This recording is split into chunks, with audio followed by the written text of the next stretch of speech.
Hello friends, welcome to Usha's kitchen. இன்றைக்கி நாம் புதினா தக்காளி சட்னி எப்படி செய்யுதுன்னு பார்க்கலாம் வாங்க. அதுக்கு தேவையான பொருட்கள்: 1 கப் புதினா எடுத்துக்கலாம், 1 கப் தக்காளி, 2 ஸ்பூன் உளுத்தப்பருப்பு கடலைப்பருப்பு எடுத்துக்கலாம், ஒரு பெரிய வெங்காயம் நறுக்கினது, ஒரு புடி கொத்தமல்லி, ஒரு புடி கருவேப்பிலை, 1 ஸ்பூன் தனியா சீரகம், 7-8 காஞ்ச மிளகா, ஒரு பூண்டு, 2 ஸ்பூன் எண்ணெயை சேர்த்துக்கலாம். எண்ணெய் காஞ்சதும் கடலைப்பருப்பு உளுத்தப்பருப்பு சேர்த்துக்கலாம்.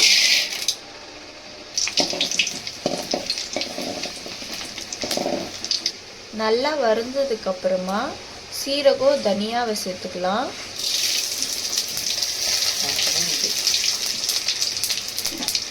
கருவேப்பிலை சேர்த்துக்கலாம். அடுத்து வெங்காயம் பூண்டை சேர்த்துக்கலாம்.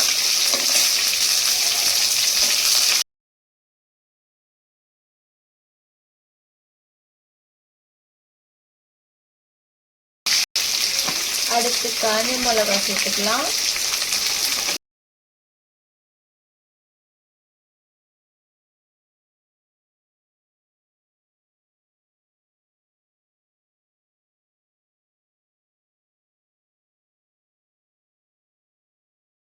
அடுத்து புதினாவை சேர்த்துக்கலாம்.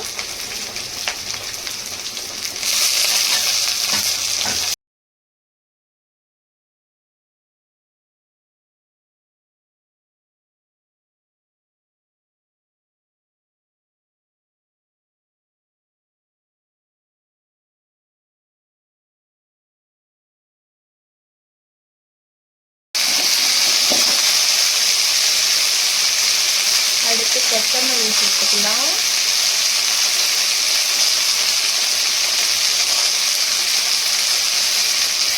அடுத்து தக்காளி சேர்த்துக்கலாம்.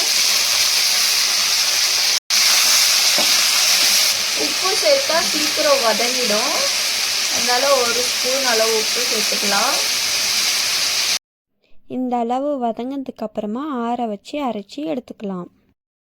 அவ்வளோதாங்க, புதினா தக்காளி சட்னி தயார். இந்த வீடியோ உங்களுக்கு பிடிச்சிருந்தா லைக் பண்ணுங்கள், ஷேர் பண்ணுங்கள், கமெண்ட் பண்ணுங்கள். மறக்காமல் உஷாஸ் கிச்சன் சேனலை சப்ஸ்கிரைப் பண்ணிக்கோங்க. தேங்க்யூ ஃபார் வாட்சிங்.